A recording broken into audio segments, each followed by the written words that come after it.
नमस्कार दोस्तों, मैं हूं शिमोनी खरट। स्वागत करती हूं आप सभी का मेरे चैनल शिमोनी जंगल पर। दोस्तों, उत्तर प्रदेश में अभी तक 3 चरणों का चुनाव समाप्त हो चुका है। पहले चरण में 58 सीटों पर चुनाव हुआ, दूसरे चरण में 55 और तीसरे में 59 सीटों पर। 2017 में हुए चुनाव में बीजेपी को पहले चरण में 58 में से 53 सीटें मिली, दूसरे में 55 में से 38 सीटें और तीसरे चरण में 59 में से 49 सीटें मिली। लगभग 81 की स्ट्राइक रेट से बीजेपी ने शानदार प्रदर्शन किया और 2017 में 3/4 बहुमत के साथ 312 सीटें जीतकर अपनी सरकार बनाई। इतनी शानदार जीत का असर लोकसभा चुनाव में भी हुआ, जहां यूपी में एसपी बीएसपी कोalition के बावजूद बीजेपी को लगभग 49% वोटों के साथ 62 सीटें मिली। मगर तब से अब तक पुल के नीचे से बहुत पानी बह चुका है और 5 साल एक लंबा वक्त होता है और वक्त की एक आदत होती है, वो बदलता जरूर है। तो इन 5 सालों के अंदर किसी की तकदीर बनी, किसी की बिगड़ी और कहीं परिस्थितियों ने नया मोड़ लिया। सही मायने में देखा जाए तो परिस्थितियों ने नया मोड़ कृषि कानून के बाद लिया।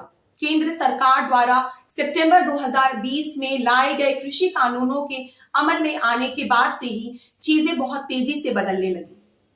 जो भाजपा सरकार 2019 में प्रचंड बहुमत के साथ केंद्र पर दोबारा सत्तानशीन हुई और जिसे समाज के प्रायः हर वर्ग का समर्थन हासिल था, उस पर अब किसान विरोधी होने का तमगा लगने लगा। कृषि कानूनों के विरोध में नवंबर 2020 से दिल्ली की सीमाओं पर बैठे किसानों को प्रताड़ित करना देश के संवेदनशील लोगों को असहज कर रहा था। सरकार समर्थित टीवी चैनल्स ने जिस तरह से किसानों के लिए अभद्र भाषा जैसे कि पाकिस्तानी, चीनी और खालिस्तानी शब्दों का प्रयोग किया, उससे किसानों और आम जनता में सरकार के विरुद्ध और भी रोष भर दिया। 2011 में अन्ना हजारे जी का भ्रष्टाचार के विरुद्ध आंदोलन का विस्तार कृषि कानून आंदोलन से कम था, मगर फिर भी इलेक्ट्रॉनिक और प्रिंट मीडिया ने हमेशा उसे सुर्खियों में रखा। मगर कृषि कानून, जो कि करोड़ों लोगों की आजीविका से जुड़ा था, उसे अरबों रुपए के सरकारी विज्ञापन के एहसान के बोझ के तले दबे मीडिया हाउसेस ने चंद गुमराह लोगों का आंदोलन कहकर खारिज कर दिया। मगर लगता है कि मेन स्ट्रीम मीडिया से इस बार मिस कैलकुलेशन हो गया। मेन स्ट्रीम मीडिया से मेरा मतलब अधिकांश मीडिया हाउसेस हैं, क्योंकि कुछ मीडिया हाउसेस इस दौर में भी मजबूती से निष्पक्ष बने हुए हैं। दोस्तों, कृषि कानूनों के बारे में मैंने विस्तार से पहले अपने वीडियो में बता दिया था कि कैसे इन कानूनों के अमल में आने के बाद से एग्रीकल्चर फील्ड में कॉर्पोरेट सेक्टर का दखल बढ़ जाता और किसानों की आमदनी धीरे धीरे कम हो जाती और आम व्यक्ति के लिए खाद्यान्न महंगा हो जाता। दूसरा सबसे अहम मुद्दा जो यूपी चुनाव में हर जगह सुनाई दे रहा है, वो है बेरोजगारी का मुद्दा। जो सरकार हर साल 2 करोड़ रोजगार का वादा करके 2014 में सत्ता में आई, अगर मैं कहूं कि उसी सरकार ने सबसे ज्यादा बेरोजगारी बढ़ा दी तो गलत नहीं होगा। ये बात तो मोदी जी भी अच्छी तरह से जानते थे कि वो हर साल 2 करोड़ रोजगार नहीं दे सकते हैं, मगर कहने में जाता क्या है।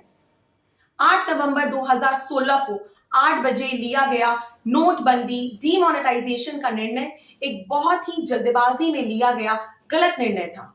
इससे सबसे ज्यादा इनफॉर्मल सेक्टर प्रभावित हुआ और देश में जब एम्प्लॉयमेंट की बात आती है तो 81% एम्प्लॉयमेंट इनफॉर्मल सेक्टर से आता है। आम व्यक्ति जो किसी तरह से अपना काम चला रहा था, उसे समझ नहीं आया कि अचानक हो क्या गया। जीडीपी और रोजगार का सीधा सीधा कनेक्शन होता है और नोटबंदी के बाद जो जीडीपी गिरी, उसका असर रोजगार पर पड़ा और करोड़ों लोग बेरोजगार हो गए। छोटे उद्योग और कारोबार नोटबंदी की विभीषिका से उभर नहीं पाए और बंद हो गए। 2019 में नेशनल स्टैटिस्टिकल ऑफिस एनएसओ की आई रिपोर्ट के अनुसार नोटबंदी के कारण 4 दशकों में पहली बार 2017-18 में कंज्यूमर स्पेंडिंग घट गई। कंज्यूमर स्पेंडिंग का घटना कोई सामान्य घटना नहीं थी, मगर लगता है कि गवर्नमेंट ने इस रिपोर्ट को हल्के में लिया और रोजगार सृजन के लिए कोई खास प्रयास नहीं किया। दोस्तों, अभी कुछ दिनों पहले हमने देखा कि कैसे यूपी और बिहार में छात्रों ने हंगामा किया और ट्रेन्स और पब्लिक प्रॉपर्टी में आग लगा दी। ये घटना गलत थी, मगर आइए इस घटना की पृष्ठभूमि को हम जानते हैं। 14 जनवरी 2022 को रेलवे रिक्रूटमेंट बोर्ड आरआरबी ने non technical popular categories NTPC exams के रिजल्ट्स डिक्लेयर किए।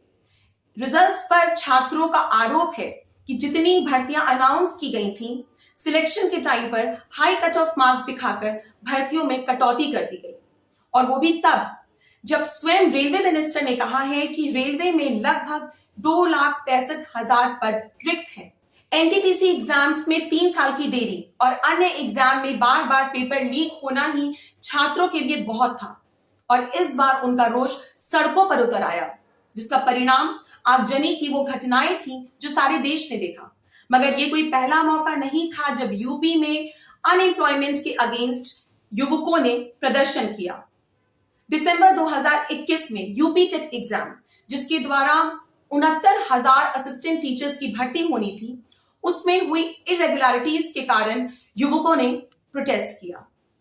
ये तो हम सब जानते हैं कि कोई भी सरकार सबको रोजगार नहीं दे सकती है, और ना ही ये सरकार का काम है। मगर सरकार का काम ये जरूर है कि वो रोजगार सृजन के लिए माहौल बनाए। गवर्नमेंट की स्कीम्स जैसे कि make in India, Atmanirbhar Bharat, ease of doing business और मुद्रा योजना जैसी योजनाएं एम्प्लॉयमेंट जनरेट करने में उतनी सफल नहीं रही हैं। केंद्र और यूपी की भाजपा सरकारें रिक्त सरकारी पद तक भरने में नाकाम रही। तो ये समझना ज्यादा मुश्किल नहीं होगा कि यूपी चुनाव में बेरोजगारी का मुद्दा एक अहम मुद्दा होने वाला है, और चूंकि केंद्र और राज्य दोनों में ही भाजपा सरकारें हैं, इसलिए जवाबदेही भी बीजेपी की ही बनती है। तीसरा सबसे अहम मुद्दा महंगाई का है। महंगाई को नियंत्रित करने के लिए मोदी जी ने अपनी पीठ खुद ही थपथपा ली, मगर लगता है कि प्रधानमंत्री जी थोड़ी जल्दबाजी कर गए। इस देश में जब भी कांग्रेस आई है, महंगाई हमेशा बढ़ी है। इंदिरा जी के समय 30% से प्लस चला गया था इन्फ्लेशन। ये आपने कारोबार किया था। अब आप 47 से शुरू कर रहे थे। कल मैं खोल के रखूंगा तो पता नहीं क्या क्या निकलेगा। और इसलिए बीते 4.5 वर्ष में महंगाई का दर 55 महीने में सेवा भाव से चलने वाली सरकार 4% की मर्यादा में बांध करके रखा। प्रधानमंत्री मोदी जी जहां कांग्रेस सरकार में इन्फ्लेशन रेट्स के आंकड़े बता रहे थे, वहीं उनकी खुद की सरकार धीरे से पेट्रोल डीजल पर एक्साइज ड्यूटी बढ़ा रही थी। गैस सिलेंडर के दाम जो पिछली सरकार में 450 रुपए थे, वो बढ़कर 900 हो चुके थे। बिजली की दरों को महंगा करना और तो और रेलवे में दिए जा रहे सीनियर सिटीजन के कंसेशन को हटा देना आम जनता के साथ क्रूर मजाक है, और ऐसे में जब जनता को मौका मिलेगा तो वो शायद ही सरकार को सबक सिखाने से चूके। कुछ अन्य मुद्दे जैसे कि कोरोना मिसमैनेजमेंट और आवारा पशु का मुद्दा, जो भले ही इलेक्टोरल आउटकम को तय ना करे, मगर इन्फ्लुएंस जरूर करेंगे। कोरोना की दूसरी लहर के दौरान जिस तरह आम जनता ऑक्सीजन सिलेंडर्स, हॉस्पिटल बेड्स और दवाइयों के लिए जूझ रही थी, उसे सारे देश ने देखा। जिन परिवारों ने अपनों को सरकारी बद इंतजामी के कारण खो दिया, उनके लिए कोरोना मिसमैनेजमेंट एक बड़ा मुद्दा है। पिछले कुछ महीनों से आवारा पशु, जिसमें कि मुख्य तौर से गाय और उसकी प्रोडिजी आते हैं, का मुद्दा यूपी चुनाव में सुनाई दे रहा है। लोगों का कहना है कि गायें उनके फसलें, खास तौर पर दालें, गेहूं और सरसों को नुकसान पहुंचाती हैं, और कई बार अपने खेतों को, अपनी फसलों को इन पशुओं से बचाने के चक्कर में लोगों को चोटें भी आई हैं। दरअसल जब से योगी सरकार आई है, तब से प्रदेश में 150 इलीगल स्लॉटर हाउसेस बंद कर दिए गए हैं, और कैटल स्मगलिंग पर भी काफी हद तक नियंत्रण लगा दिया गया है। योगी सरकार के आने से पहले जब गायें दूध देना बंद कर देती थी, तो लोग उन्हें इलीगल स्लॉटर हाउसेस को बेच दिया करते थे। अब जब स्लॉटर हाउसेस बंद हो गए हैं, तो लोग अपनी गायों को उसकी उपयोगिता समाप्त हो जाने के बाद सड़कों पर छोड़ देते हैं। जो गायें लोगों की आजीविका चलाया करती थी और कभी पशुधन हुआ करती थी, वो अब आवारा पशु में तब्दील हो गई हैं। मगर मेरा ऐसा मानना है कि आवारा की जगह निराश्रित कहना ज्यादा सही होगा।